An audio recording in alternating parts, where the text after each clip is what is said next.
Hey, Yetis, this is Nick and Jack from the Best One Yet podcast. Now, the last company we worked at, they used Paylocity and everything just worked. It wasn't until launching our own media business, this show, that we realized how rare that is. Because Paylocity is one delicious burrito of operational needs. They roll up HR, finance, and IT seamlessly into one delicious bite. When everything wraps together like that all at once, your workforce, your tech stack, your business, you don't need more tools. You don't even need cilantro. You need one solution. And that is why Paylocity built a single platform to connect HR, finance, and IT with AI-driven insights and automated workflows that simplify the complex and power what's next. Or as we call it, a delicious operational burrito. Yes, we do. Experience a one place for all your HCM needs, besties. So start now at Paylocity.com/one. Paylocity.com/ONE. Are your ad campaigns lighting up the dashboard, but not the pipeline? That's bullspend, and marketers are calling it out in Dashboard Confessions. My boss asked for results, so I opened my dashboard for the only positive-sounding metric I had: impressions. Cut the bullspend. See revenue, not just reach. LinkedIn delivers the highest return on ad spend of major ad networks. Advertise on LinkedIn. Spend $250 on your first campaign and get a $250 credit. Go to linkedin.com/campaign. Terms and conditions apply. Hi, everyone. Cathy Hackle here, the host of Adweek's Metaverse Marketing Podcast. While we wait for Season 3 to debut later this year, we wanted to drop some bonus episodes to get you excited about what's coming. In this bonus episode, we interviewed Gary Vaynerchuk for Season 3. Gary needs no introduction, and we talked about everything from Metaverse, Web3, AI, and beyond. I hope you enjoy this bonus episode with Gary V. So wanted to start off, in one of your recent videos, you said that in the internet in 1999, the stocks declined because those companies were built on gold rush greed. But the technology they had changed our lives forever. NFT technology is going to change our lives forever. Tell me more about what that looks like to you, and how will NFT technology change our lives forever? Decentralized contracts just make a lot of sense because they're non-alterable. They're stored in it. I mean, we literally still have this incredible misunderstanding that a lot of contracts are stored by centralized servers run by companies or organizations that are potentially vulnerable, right? Even in accepting that some municipalities and frameworks are built on technology, a lot of things are still built on paper. And so it just seems very obvious to me, deeds and title insurance and things of that nature make so much sense. And that's mundane, that's boring. But I think that will be in NFT form. That's a non-fungible token that has the contract. I also think things like airline tickets used to be paper. Now they're QR codes. I don't see why people can't see how easy it would be for that to be an NFT. And then NFTs that sit with royalties. You think about a Starbucks mug. You can see all the collectibles behind me. Starbucks puts out these mugs, they sell them for $20 around the world, whatever it costs. Then you go to eBay and they're selling for $95 because it's a rare one from Sri Lanka. Well, Starbucks doesn't participate in that, even though they're the original IP holder. But a musician, when their song is played, has the publishing rights and the royalties. The publishing royalties framework for all things just seems logical to me, and I think is in the vested interest of the IP creator.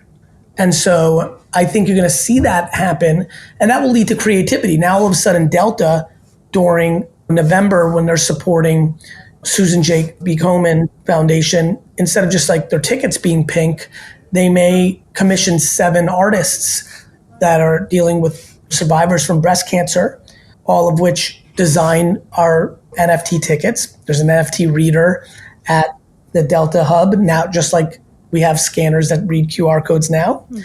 And what if, God forbid, AKA please God willing, one of those artists was 25 and they had this big trauma in their youth with early breast cancer. She goes on to become a She Johnson or who knows, Jackson Pollock and Andy Warhol, a Banksy, an iconic artist 25 years later. Well, now all of a sudden, no different than me buying an X-Copy Plasma Bear. That's already happened. X-Copy is one of the most important contemporary artists in NFT land. There was a project in 2017 called Plasma Bears. Xcopy designed, I think, 2 or 3 of those bears. It was like build a bear, so you had to put it together. There's a couple of complete bears that are Xcopy, and I have one of those. Well, in this story that I'm making up in the future, that becomes a profit center for Delta, and it becomes a profit center for the user. It's when there's something that benefits both. Think about the scenario I just said. She goes on to become humongous. People want to collect her art. One of her first arts was a November Delta ticket design from 2031. This is now 2052, right?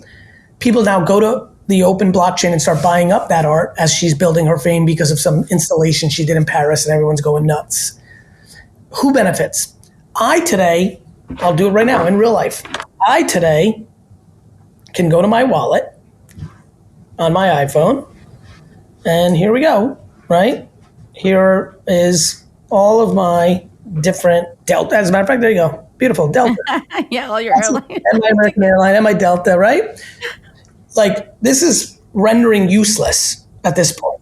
Mm-hmm. The thought that if this had a design on it, it was an NFT instead of the QR code, that in 21 years, no different than collecting comic books and sports cards years ago when they weren't worth anything. People bought Superman for 5 cents or whatever the comic was.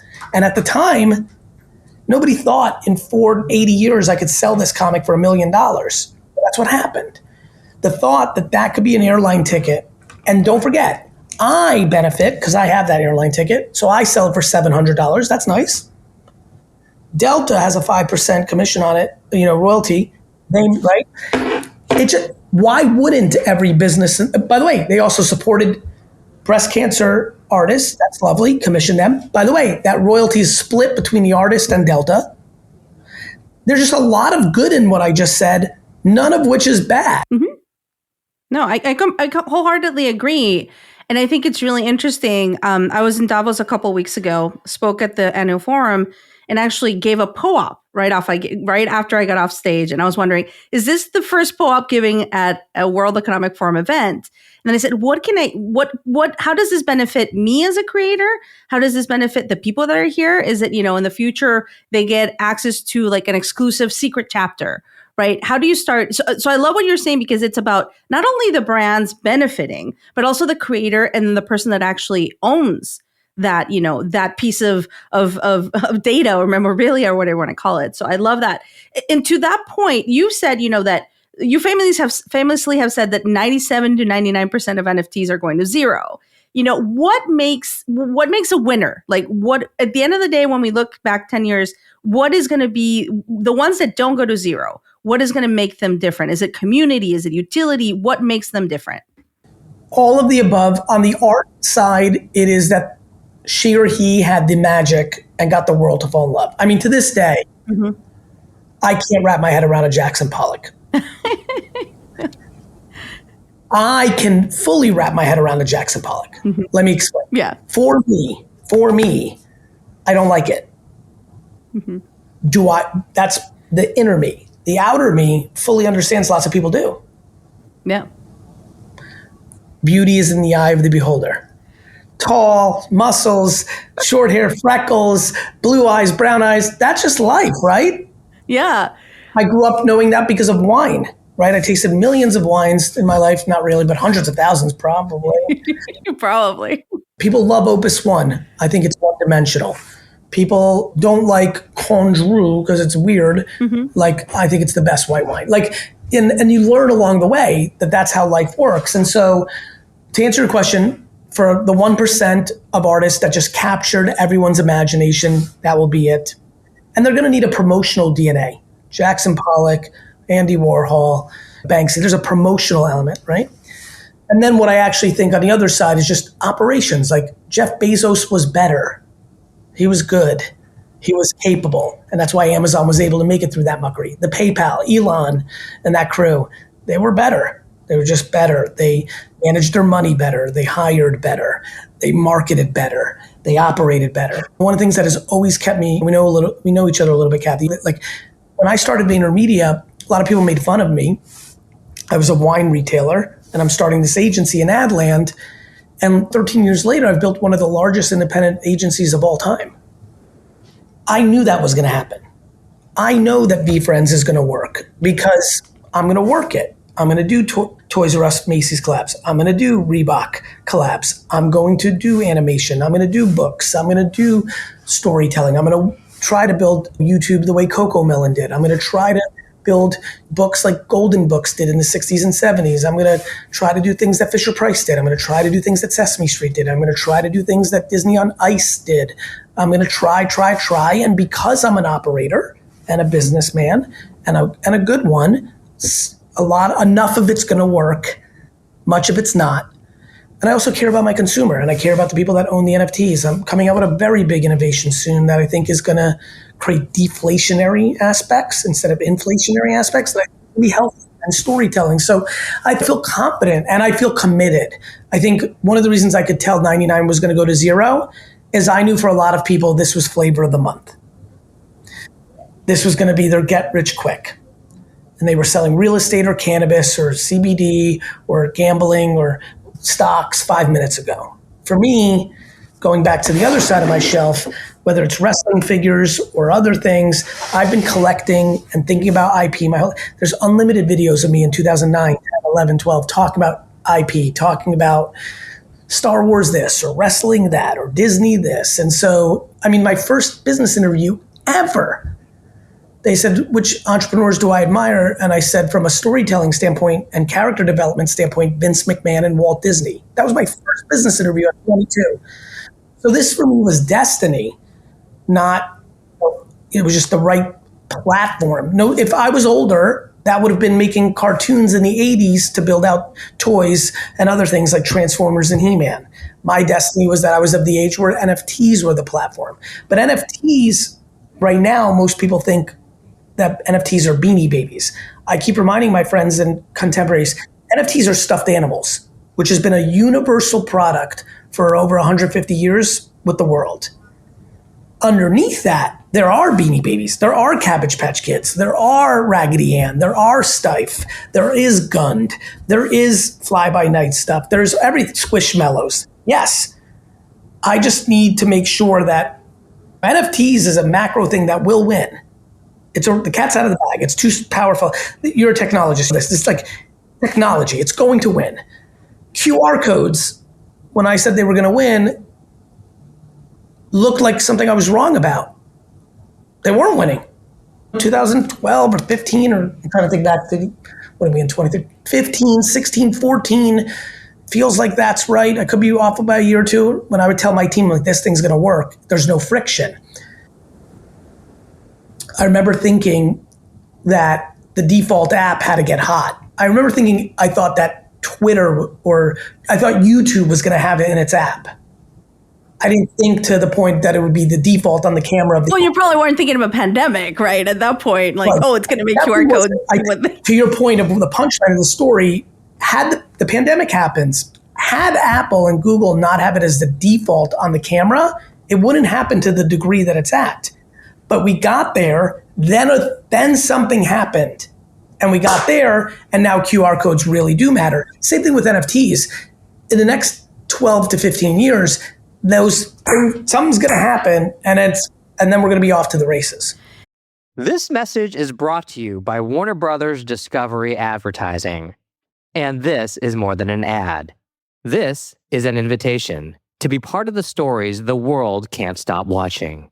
To connect with moments that dominate the conversation, to participate in culture, not just advertise around it. With the most sought-after IP, passionate audiences, and an advanced AI-powered foundation, WBD advertising transforms attention into influence and impressions into outcomes. This is innovation. This is impact. This is opportunity. This is Warner Brothers Discovery Advertising. Visit advertising.wbd.com to learn more. Are your ad campaigns lighting up the dashboard, but not the pipeline? That's bullspend, and marketers are calling it out in Dashboard Confessions. My boss asked for results, so I opened my dashboard for the only positive-sounding metric I had: impressions. Cut the bull spend. See revenue, not just reach. LinkedIn delivers the highest return on ad spend of major ad networks. Advertise on LinkedIn. Spend $250 on your first campaign and get a $250 credit. Go to linkedin.com/campaign. Terms and conditions apply. And I love what you're mentioning because you're playing the long game. I think just like me, I understand this is not about the hype that we're living through today or, whatever is happening. It's the long term and what we build in the trenches. So I absolutely love that. I want to ask you a question because this is the Metaverse Marketing Podcast. Like, what are your feelings towards the metaverse? Like, what do you think about metaverse? Is it the future of the internet? Like, what is your take on that? Yeah, and you probably know this because you stay very close to the streets. I've been very cautious on the metaverse part of it from the day one of yapping about this because I think it's early on consumer behavior. Do I believe that VR, especially as the device that delivers the VR continues to get smaller, all the way to the point of like, I don't see a scenario why it wouldn't be contact lenses or something very small. Do I think that that has a real shot? I do. I think when you look at the movies, I was watching a movie the other day that was an era piece. Oh, it was actually the Jeff Bezos low budget Amazon Prime movie about Bezos. And there's a scene there where the person's like holding a cell phone and it's like this. And I was smiling and I was like, that makes me feel like Oculus. Like I feel like in 25 years, we'll look back at the Oculus and be like, what the hell were people doing? Do I believe that in my lifetime, people will spend meaningful time in VR? I do. I don't think about things about tomorrow. I keep an eye on things about tomorrow. I don't focus on yesterday. I try to change a lot of my friends and contemporaries and clients to get a way of being religious about yesterday. What I do is I'm a today champion. I focus on today. I don't have any needs for new technologies to come around, though I know they always do. AI, right now. But I definitely try to get people off of yesterday, right? Like I told all my friends BlackBerry was going to lose to the iPhone. They held on for dear life. They liked touching it so much. So I'm a champion of today. And Metaverse is not here today, in my opinion, but I'm keeping a heavy eye on it. No different back to the transition of AI. I looked at so many AI startups 3, 4, 5 years ago, 2 years ago, and almost all of them were API or fake AI. They weren't AI. Now, are you kidding me with this Jasper this and your Chat GPT this? And then today I saw a headline about Google Music something that. Like, boy, oh boy, oh boy, oh boy, are we here. Like it's here now. And now this becomes a conversation about today. No different than last year, NFTs were of today. When billions of dollars on things are being spent, like that's today. Now, as I was a very unique voice during that time because I came out aggressively saying things were going to go 99% zero in the height. That's because I started realizing what people were doing, which was they weren't in it for the technology or the heart of it. They were in it for the money, which is fine. Human nature, I get how humans work. AI is not going to have that problem. It's not like people are going to be trading AI, right? So I think AI is going to have a very nice rise here. It's going to be interesting to watch. I consider it part of Web3. In some ways, I think all these new technologies will probably get categorized that way.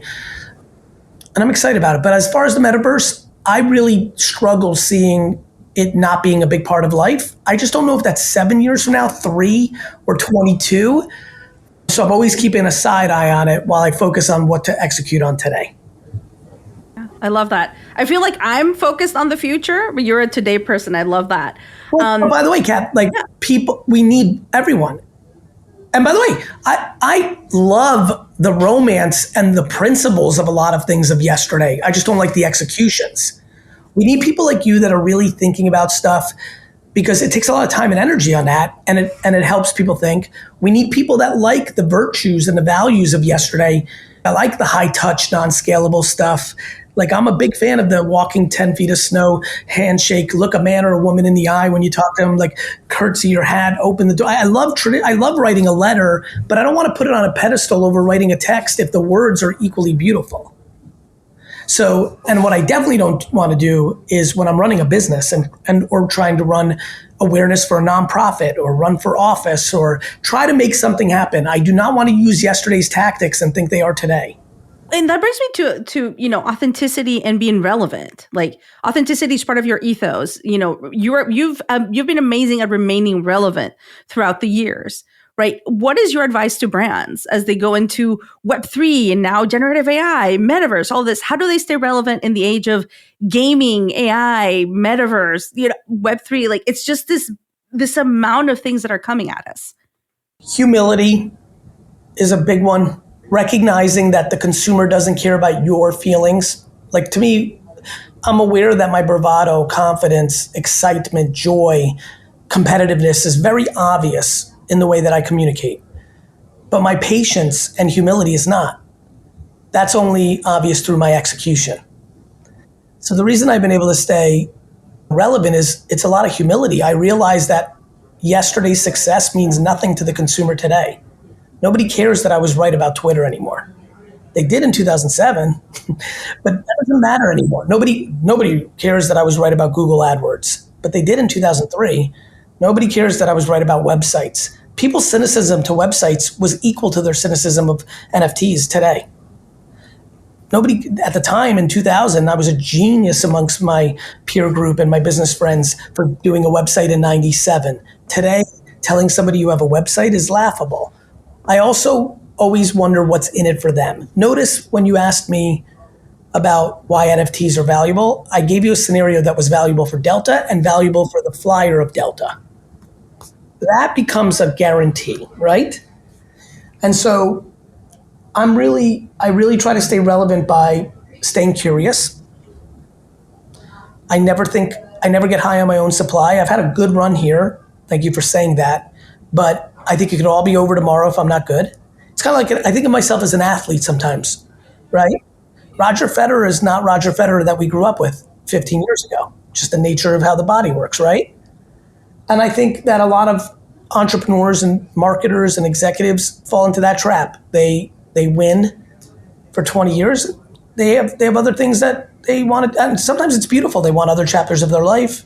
They found love late. They want to spend more time with their adult children. They've recognized that they are burnt out and just need some time. Those are beautiful things. For me, I'm very fortunate that I love what I do. And so I want to stay good at it. Why not, right? But that takes a lot of work and a lot of effort, but a lot of humility. I really think humility is the secret sauce of staying relevant. It keeps you curious and it keeps you in touch. Yeah, that's amazing. And I mean, you have the ear of so many people in the business world, so many people in the brand space. When you're thinking about how they market, as things get more and more niche, like what are you telling brands? Like, how do you work with brands in a moment where it's really difficult, right? In some ways, is it difficult to reach their audiences right now? Yeah, it's very, very, very important for people to understand that the marketing landscape has changed. The internet that we all grew up with is changing. iOS 14.5 really hurt a lot of marketers. They don't know what to do now that they can't cookie everyone and remarket. Creativity and ideas and creative strategy, I think, is at the forefront now. And that's very hard. And most people have been dismissing it for the last 20 years. You have a big problem. The creative and digital was an aftermath to the math. And in traditional, the ideas weren't built on merit. It was a Cannes Lions, Adweek, Ad Age, like it was headlines. The currencies were broken. None of it was consumer centric. Mm-hmm. And now you've got this landscape that's social first, brand building, and most people aren't good at it. It's hard. And it's never been harder to be a good marketer. Like, it's insane how much effort I have to put into it. And I have a lot of natural talents at it. I have infrastructure. And I think it goes back to the things we were talking about, which is I have a lot of empathy, like how brands are built. The tried and true is being challenged. A lot of the principles were not written when the internet existed. The internet now is at full scale. The layer of communication on the internet is built. It's called social media. It's completely changed the world politically, socially. And Madison Avenue is trying to fight reality. And the entire industry does not take social creative serious enough. And it's been to their peril of market share. People have grown through supply chain, distribution, marketing, product innovation, M&A. But most Fortune 5,000 companies are not growing because of marketing. And as a matter of fact, it's actually helping a lot of them decline or lose market share. And I want to be a champion of someone who brings that perspective and reality and insight to my partners. And I'm proud that Vayner keeps clients for such a long time. It's not because of my good looks. I promise you that. It's not that, because that's not the real thing. Well, yeah, I mean, Pepsi has been with you guys for such a long time, right? There's Pepsi and Chase. I mean, the amount of, we're only 13 years old, and the amount, Diageo, the amount of 5+ year clients we have is on and on and on. Mondelez, some of these have been now 9-10 years. So like, we're really proud of that. And I think it's because we really are playing it differently. We think that the cost of creative's too expensive. We think that comms planning needs much more significant planner strategy that's contemporary, and we'll continue to push that.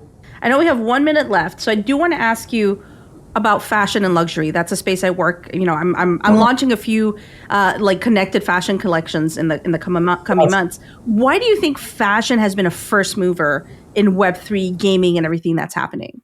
I think the fashion industry has been very affected by the last 30 years of streetwear collaborations at high fashion. If you look back to 30, 40 years ago, the Gucci's and the Versace's and Louis Vuittons and Balenciaga and on and Prada, the thought of them doing collaborations with hoodie brands and sneaker brands from the streets of New York and LA would have been like laughable. I think that industry has felt the effects of relevance. And so I think they're moving fast because they get it, right? You look at the Tiffany Nike collaboration. That's because the human being, right, Ruba behind it, gets it. And she gets it because she comes from streetwear. And so I think that they sense in this modern technology an ode to hip hop culture, to streetwear, and I think they smell it. And I'm very impressed by LVMH and others on seeing it. And it's real, and they're going to benefit from it. 100%. Well, Gary, thank you so much for your time. It's been great chatting. Kat, thanks for having me. Thank you so much for listening to this bonus episode featuring Gary Vaynerchuk. You'll hear from Gary and many other leaders in the industry in Season 3 coming later this year. Stay tuned for more bonus episodes coming soon. And remember to subscribe and like to the podcast. See you in the Metaverse.